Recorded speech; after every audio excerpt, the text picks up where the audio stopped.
Good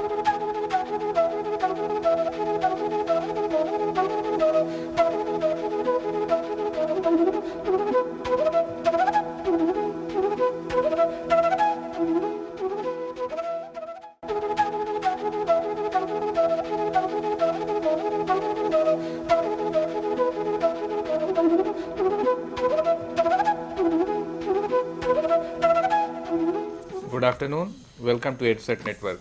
Friend, as you know, today we are going to have discussion on gender issue, but we will have a discussion little bit different from the general discussion. We talk about the women facing problem and etc. and what are their demands. We would like to know the gender issue in the perspective of Indian tradition and how it has been talked about in different Indian texts, starting from the Indian ancient to the modern times, and we'll try to look at the Indian philosophical position on women and gender issues. So, on your behalf, I welcome Dr. Eamon Thakur. He teaches political science in Jawaharlal Nehru University and have keen interest on these issues, and have also seen how this issue been addressed by the different intellectuals over the years. So, on your behalf, I welcome Dr. Thakur for a set lecture on the topic gender issue. Welcome, sir. Thank you, Amranji. I think what I'll do is one that yes, the problems that women are facing today. There are many problems, and people must have been talking about that. My central concern would be to think of a perspective on gender issue. Think of a perspective, because I think if we don't see this issue in a proper perspective, there is a possibility that we will not be able to arrive on very liberative discourse on gender politics or gender issues. I have a feeling that the way the gender issue is being perceived today globally, it is based on the Western philosophical tradition. Now, the Western philosophical tradition, even if we don't take it as a monolithic whole, I guess there are many problems in them. A problem due to the basic perception of human beings itself. There has been a big problem in the West, also in the East, everywhere. I think the marginalization of gender is almost a global issue. Marginalization of women is almost a global issue. But probably, I think there has to be a difference of opinion as far as East and West is concerned. Or let us explore it, and while exploring, I will not go too much into the Western tradition or Western philosophical tradition, contemporary Western thinkers on gender issues, because a lot of people keep talking about. I want to explore what has been the position of women in Indian tradition, how the Indian intellectual tradition looks at the gender issue. We all know today that a lot of hue and cry is being made about the gender issue today, and we are trying to give priority to the issues of reservation for women in different political institutions. We have done that too. In many of the states, if we look at in most of the states, if we look at the Panchayati Raj system, we have given quite a bit of reservation. It's almost 50%.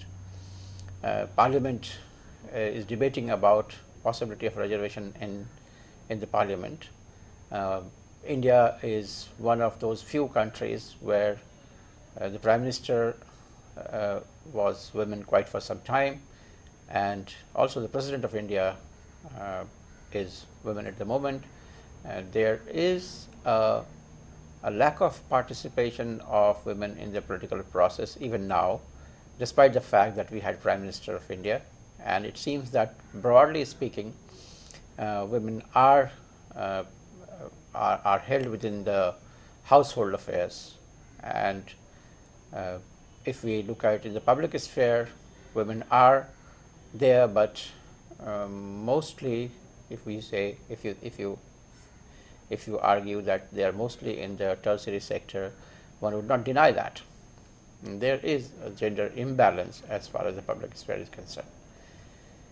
But even then, I think one would suggest that the family relations and the position of women in India has been quite different than the West. I am saying different, if not superior or inferior. I think it has been different than the West, and we have to understand that difference and the reason of the difference.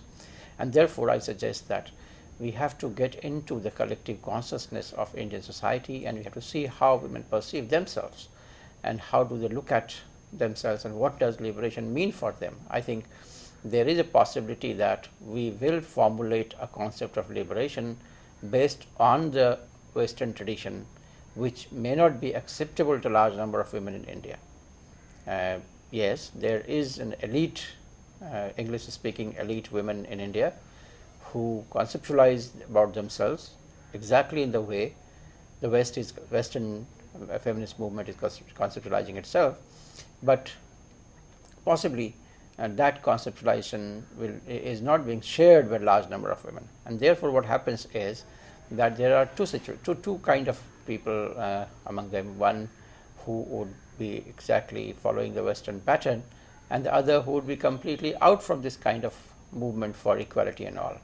I think if at all there is a possibility of inclusion of larger sections of Indian society, including all caste communities, in the process of liberation, struggle for liberation for women, we need to map the collective consciousness of women. And of course, religion is an important issue in that, how the Muslim women or the Hindu women look at things for themselves, and that would be very important. But I will not talk about the Muslim women too much, because I don't know about them too much, and also the philosophy that they have. But I can say that there are researches going on to suggest that in the Muslim tradition, women were never marginalized as they are marginalized now. There is a patriarchy operating in the Muslim community, but that patriarchy is a product of a particular phase in the history of Muslim society. It is not a product, it doesn't have a philosophical basis in the Muslim society. Maybe there are other reasons also, that there has been expansion of Islam in different worlds, and the expansion has never been smooth. So there is a possibility that they acquired certain kind of places for, they reserved certain kind of places for women, which is not considered to be very liberative, and practices grew in Muslim society which marginalized them. There is a book which is generally being very popular in the Muslim community, and I am told that every woman, when they get married, this book is given part of a gift from the family, called Vahiste Zevar. Now this book is very interesting, which talks about how they should behave. When I talk to the Muslim feminists, they say that this is a very humiliating book, but Muslim scholars suggest that the book was written in a particular phase in India when there was nothing available to discuss about their own problems. So at least this book is something which talks about their life, the problems, the health problems they face, and how they can manage that. So that is a matter of debate. I will not get into that too much. But what I'm interested in is that the Indian philosophy, and which people call also Hindu philosophy. I don't call it Hindu philosophy as such, but there is one train. This is one of the trains in Indian tradition, apart from the Islamic train. So how do they look at the gender issue in that? I have not come across any major text suggesting about the issue of gender in the Indian tradition, but one can easily locate the things by getting into the general discussion on Indian philosophy. I think it is widely accepted, very widely accepted, that the classical Indian tradition, the Vedic tradition, does not discriminate between male and female. The classical Vedic tradition, it is said that women are supposed to be equivalent to male. It is acceptable. It is not very difficult to accept, as if because I think they used to participate not only in rituals equally, but they were also participants in the political institutions. The ancient Indian political institutions, it is said that were equally participated by male and female. And then we have certain examples, and I don't know how much these examples can be generalized, but that at least makes this point that women were not at the margins of philosophical thinking, though it is also true that most of the philosophers now we know they are males, but there is a possibility to argue that the domain of philosophy was not unrepresented by female.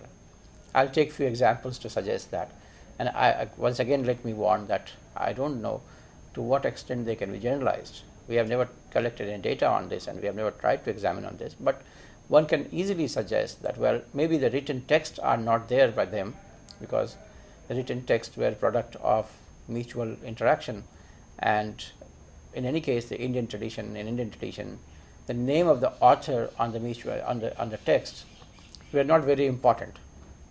I think these were the texts in traditions, and the authorship was not something that people would claim so much. So what they used to do was they would accumulate things available and put that as manuscript, and that was manuscript of the tradition. So it was basically the dominance of the tradition, in the sense that the group of thinkers, the community that would think in the same way would collect several kinds of texts, and many people would contribute in that. Sometimes those contributions are acknowledged, sometimes they are not, but the way we think of authorship today, it was not there earlier. Many of the texts are actually products of debates. So obviously when you are debating and writing, or debate is documented, then the authorship is not very important. Who is the author? Very difficult to say, because one person is of course documenting, or it is known by his name, but then everybody who is participant in the debate can be considered as author of that. So let me put a couple of examples of this kind. One big example is that of Yagyalk. Yagyalk is one of the most known philosophers of ancient India, whose Yagyalk Smriti is very famous. He wrote a couple of Smritis, and he is one of those who actually worked out the social laws for Hinduism. The text that he has produced has 3 sections. Section 1 is about the rules that you frame. The section 2 is about the punishments for the rules, and section 3 is about how one can get rid of the guilt that one takes on oneself due to mistakes that one commits. So there are interesting things in those texts, but why I am saying it is so important is because there is a commentary on this text by Mitakshara. There is a Mitakshara commentary on that, and Mitakshara, there are 2 commentaries in fact. One is a Mitakshara commentary, other is Daibhag commentary. Now these 2 commentaries are taken by the modern Indian state as a source of Indian law. So even today in the Hindu families, the rules and regulations that control their everyday life is guided by the Mitakshara law. The inheritance of property, the question of ownership, all these things are actually addressed by more or less by this kind of these 2 interpretations of Yagyalk Smriti. Now, what is Yagyalk's position on women? I think it's very interesting to look at this Smriti, because in that he gives lot of rights to women, and definitely he gives property right to them. And he very simply says that if there is a widow will have right on property. Daughters will have rights on property. So it's very radical to talk at that time that women should have right to property. But the example that I have in mind is much more than that. I'm hinting towards the relation between Yagyalk and his wife, Gargi. So Yagyalk had 2 wives. One was quite philosophical, Gargi, and other was one who was more or less not intellectually very involved, and she was having a normal, simple life. Now, when Yagyavak decides that he should go on to the next stage of his life, that is sannyas, not sannyas, vanaprastha, that he would now leave the family and go to the jungle and stay there. And vanaprastha is a stage of life where you go there and then you break your relations with your relatives, in the sense that you are not no more the householder. So you start thinking for the human being, for universe and all. You elevate your position in society and you come out from the social rules and regulations. So this is basically when you try to become much wiser, and you raise your consciousness to the higher level, and then you think that you are actually closer to moksha. Now, when he declares this, his wife Gargi asked him that, what are you doing? He said that I have to go for this because I think that I have now crossed that phase when I was a sannyasi or I was a householder. Now I have to move on to the next stage. So what I am doing is that I am going to divide my property, whatever I have, into two sections. So part will go to you and part will go to the other wife. Now Gargi raises this question that, do you think that any amount of property that you will give to me will liberate me? And there is a debate between the two. It's very, very important debate, very interesting debate. And the debate is such that then Yagyavak suggests that no amount of the property will liberate you. The real liberation will come only with realization of the self. Then she asked, don't you think that I also have right to realize myself? Yagyavak says every human being has right to realize his or her self, and you are equally capable of realizing yourself. Then the debate goes on, what does it mean to realize the self and how to realize the self and all those things, and there is a big debate in that. So this is something that is very, very interesting to see how one of the important discourses of Indian tradition, that is Yagyavak Gargi discourse, is about the self, and when it and the gender issue is only in the beginning, and it is suggesting that they are not different. The human beings are not different due to gender. I will show you in how later on also this issue kept coming repeatedly, that the consciousness, at the level of the consciousness, male and female are same. They are not different. It's only at the level of the body, which is a very, very elementary level, that they are different. But when it comes to the attributes of human being, they are same in both of them. Maybe a little bit of difference is there due to the kind of physical composition and the kind of task that the body has to perform in the nature. But broadly speaking, there is hardly any difference. Why I am saying this? Because Western philosophy and Western tradition of feminism actually harp on this difference quite a bit. But there is a stream in the West also which suggests that gender is a social construct.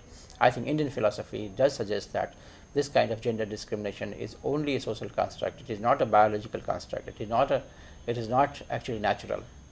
So this is one example that I gave you. The second example is again very interesting to show how the gender role, the normally understood gender role was not there, and how they might have contributed in the growth of philosophy.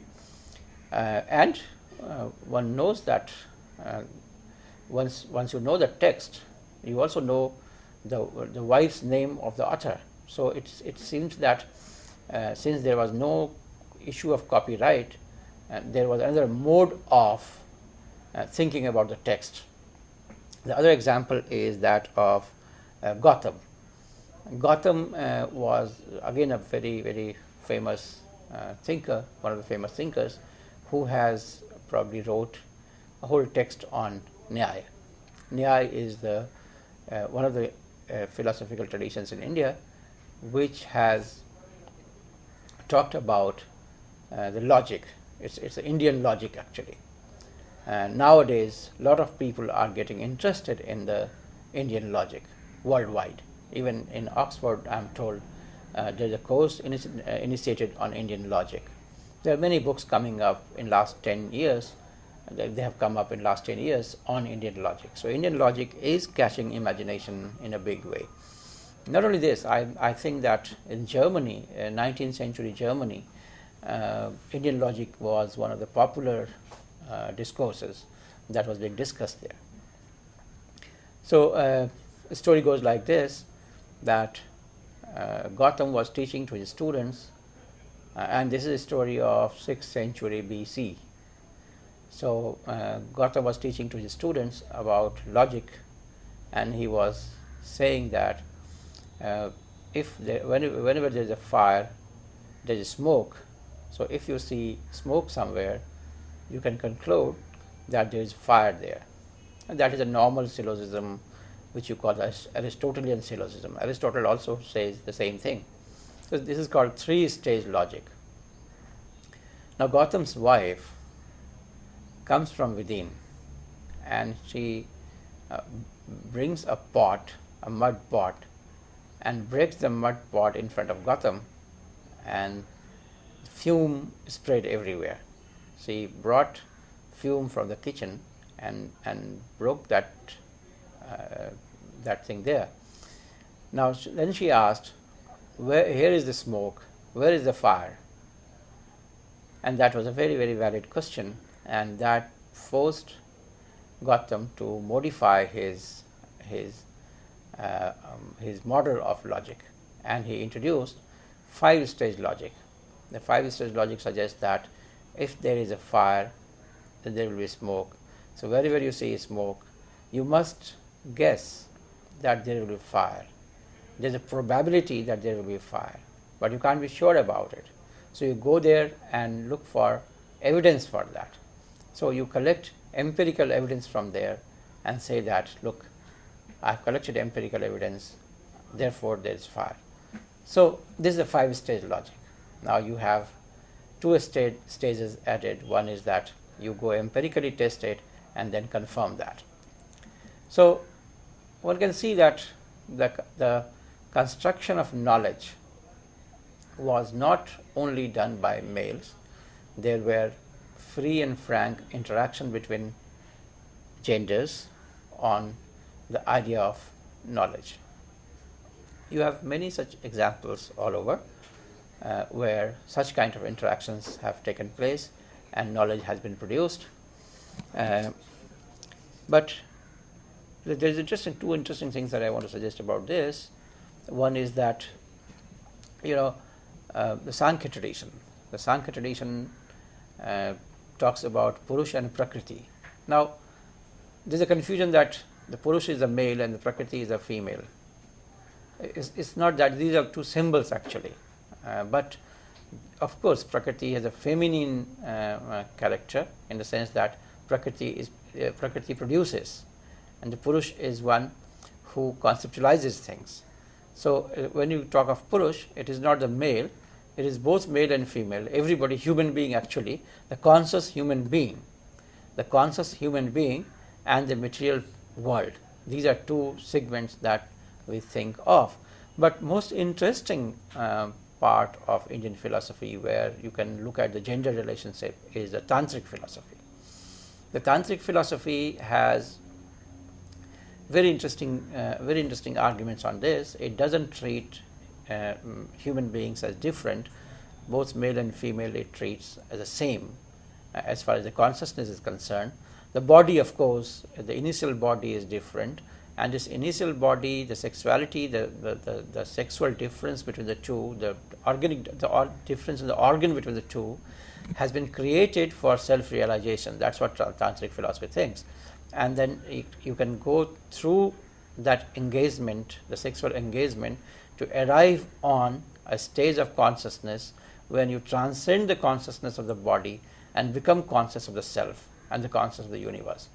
Now this is something where both of them can arrive and both of them have equal right to arrive there. In fact, you cannot arrive there without the other. That's the most interesting part, that since the sex is something through which you can realize yourself, therefore you have to engage with the other means either male or female in order to realize yourself. Your self-realization is dependent on your partner and the engagement with the bodily engagement with the partner, which means that you are actually you are one. So male and female together become one, and therefore you will see that in the tantric tradition, both male and female dress in the same way. So male also dress in the feminine way. They wear sari and they put tikka and everything. You have many people from this tradition, like even Sri Ravi Shankar almost belongs to this tradition. So you will find that they are in this way. So this is very interesting, because unlike the discourse in the West, where first they are dichotomically understood opposite to each other, there's a dichotomous relationship between the two, and then they try to argue about things. So that becomes the feminism becomes an anti-male perspective. Patriarchy is constructed. Patriarchy is an idea where female is subordinated, and feminism is grounded to attack that.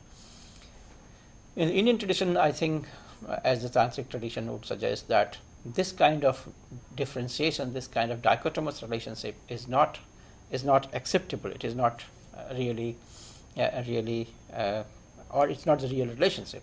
The relationship should be in a way that they are not only equal, but they exist for each other. When they come together, then only you have a complete thing in front of you. The complete existence is possible only when male and female come together. So you see that in the Indian tradition, I don't know that I don't know if I have made this point very clear, but at least what I want to assert is the point I want to bring home is that it seems to me that Indian tradition has looked at the gender relationship very differently. It doesn't pose one against the other. Instead, I think it looks at this relationship as a complementary relationship, and it is an existence where both of them can not only survive together, but both of them can give meaning to each other. That's the point, that both of them can give meaning to each other.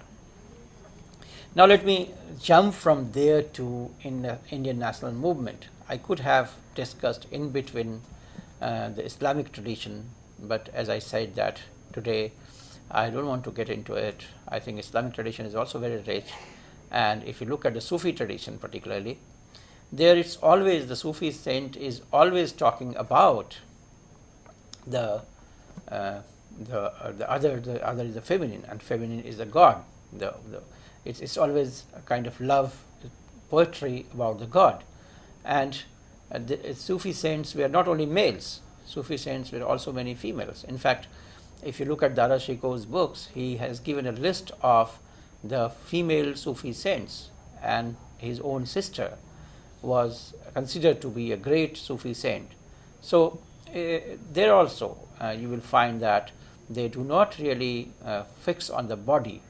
The body difference between male and female is considered to be a difference only in order to fulfill each other. It's a complementary difference. It is not a difference which is opposite to each other. The difference is complementary. But I'm not going to discuss in detail about the medieval period and the thinkers, from Islamic thinkers. But I'm sure that if one wants to find out, it is possible to argue in the same way that this kind of tradition was not differentiating male and female in a way it is being done by the modern Western philosophy. Let's look at the Indian national movement. Indian national movement, I'm suggesting it's very important because this is a time when our thinkers started looking back at history and looking back at the history of ideas and started analyzing them for themselves. And this analysis was not merely an assertion of identity, as generally people think, that they wanted to go back to the tradition so that they can assert their identity, which may be a part of the reason. But the most interesting thing is that they went back to that and wanted to look at the resources. They took tradition as resources for social change. Of course, initial thinkers like Ram Mohan Roy and others, they realized what was happening to women was not something great. So he went into the text and proved that sati and no marriages for widows and child marriage, all these things are not acceptable textually. He has proved that. But that was a very initial phase of that, when they did not really bring out much from the text. They basically tried to superimpose the Western tradition on the Eastern tradition, and trying to find out the resources in Indian tradition to suggest that what the West is bringing for us is also available in the Indian tradition, which is possible. But I think things were much more serious than what Ram Mohan and others did. If you look at the other generation of thinkers like Gandhi, Ambedkar, and Aurobindo, and Phule, and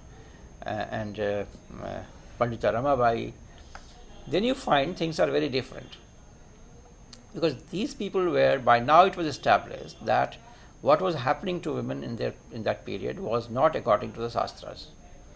At the same time, they also tried to argue that what was being imposed by the Western tradition was also not correct. The West itself has no liberation of women, whereas our own tradition has much more liberation of women. So they were now trying to see how to re-articulate a new theory of feminism, and I think that is what I call a creative theory. These were the creative theories. This was the creative phase of Indian society, when people started examining the established traditions and started that for the purpose of transforming that into something else. The search of a new society began at that time. So they were extremely creative in thinking and rethinking about this. So look at Gandhi to start with. Gandhi probably was one of those thinkers who always thought that male and female are equal. Of course, Gandhi's family relation, if you look at his personal relationship, and it's important to see his personal relationship, because he said that my life is my message. So in that one finds instances of what you call some kind of authoritarian relationship with his wife, but that is episodic. That is very, very a small portion of the whole life, the way he lived with his wife, and I think it was quite a democratic relationship.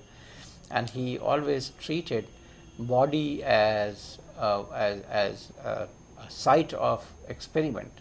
So he experimented also with his sexuality, and of course his wife was giving permission to him for all those things. So it seems that Gandhi, and then Gandhi looked at the gender issue in a very, very interesting way, and he always mobilized them to come out from the houses, participate come out from homes and participate in the national movement.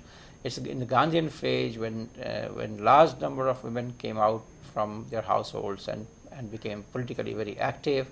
They started thinking afresh, they started writing afresh, and you see a new energy was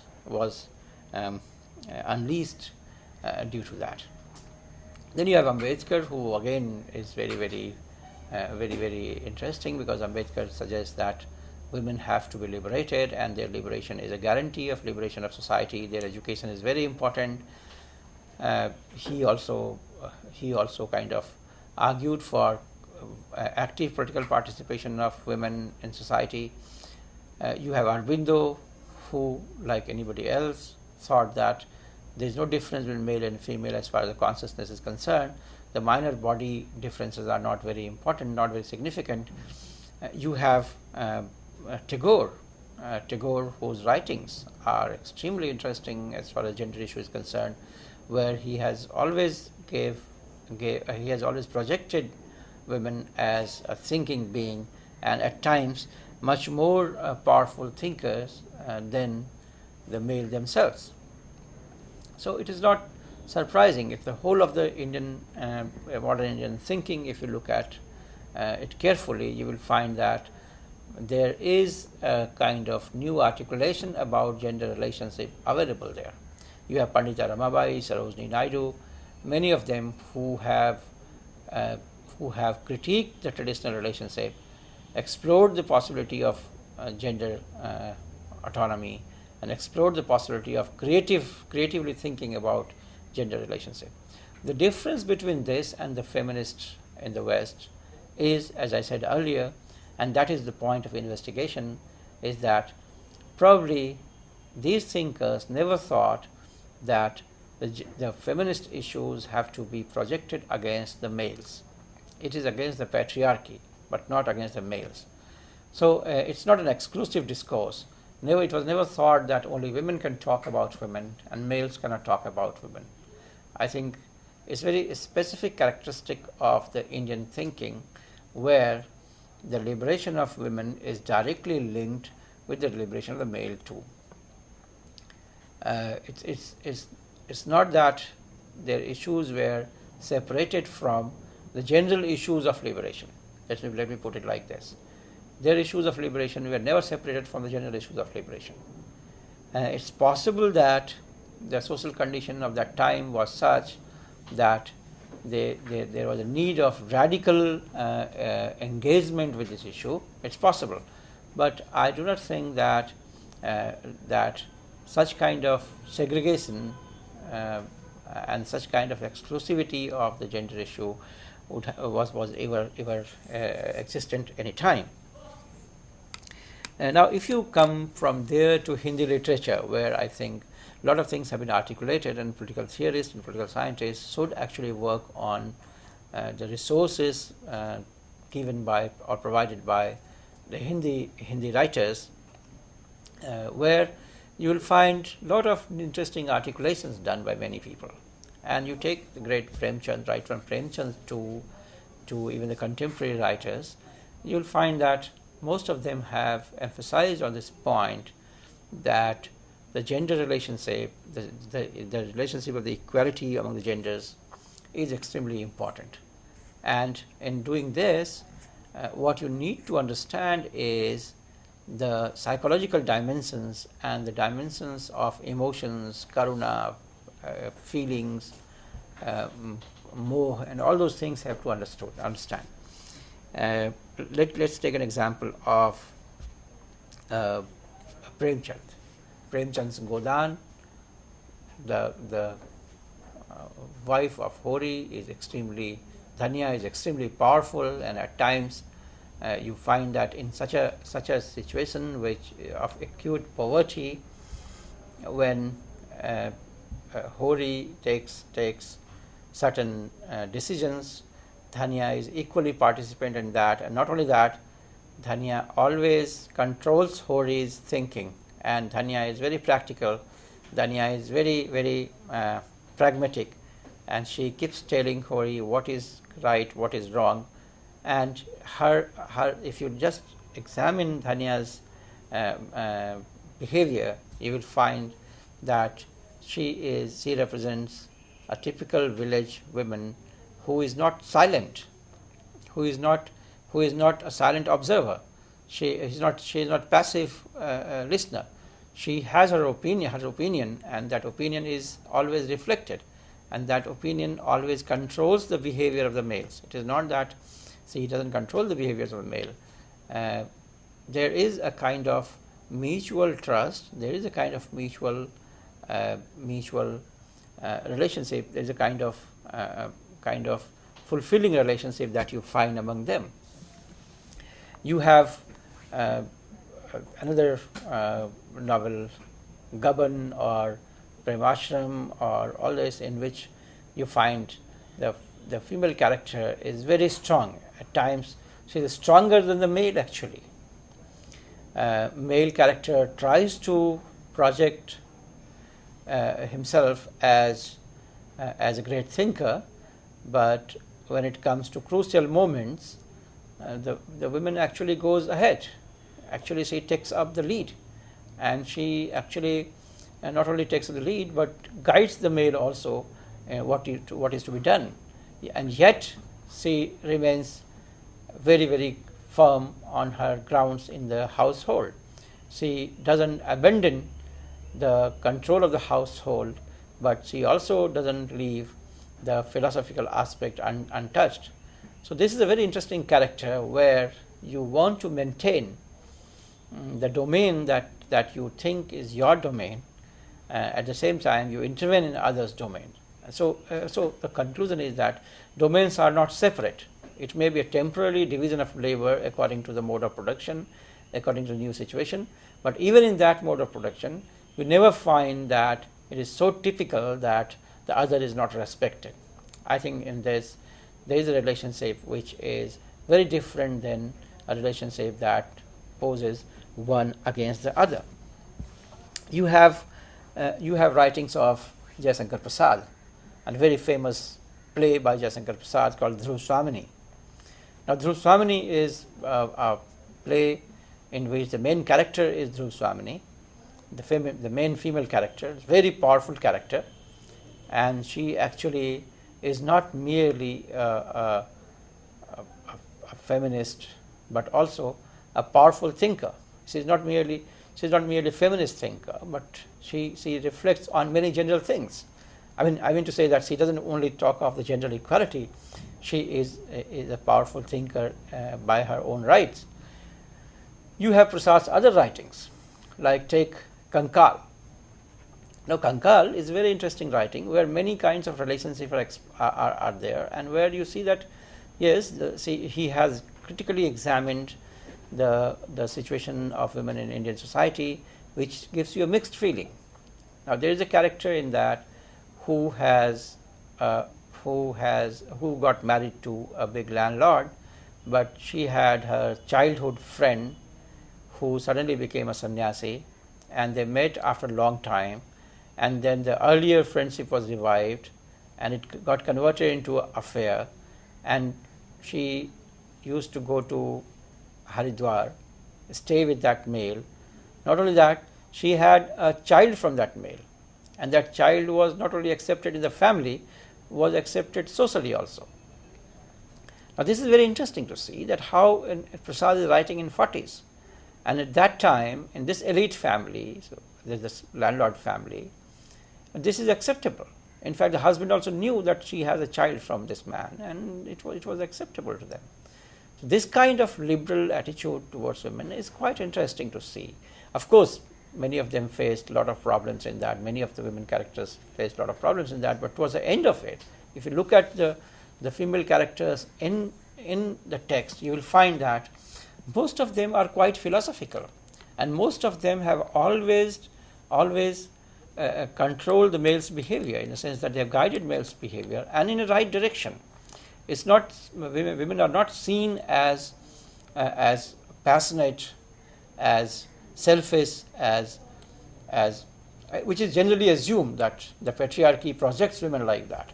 I don't think that they were projected like that. They are very rational. They are much more creative, and they examine every relationship in a particular way, and they are very critical to males' attitude towards their body, but at the same time they have very well defined democratic arguments for having an adequate relationship.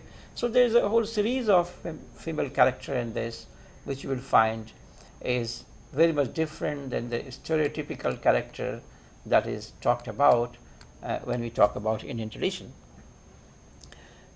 You have writings of Nirala, Suryakant Tripathi Nirala, very interesting writings, and when he writes about his own daughter who passed away, and he writes a tribute to his daughter, you see that he is also trying to explain her body, and it is such a pure explanation, pure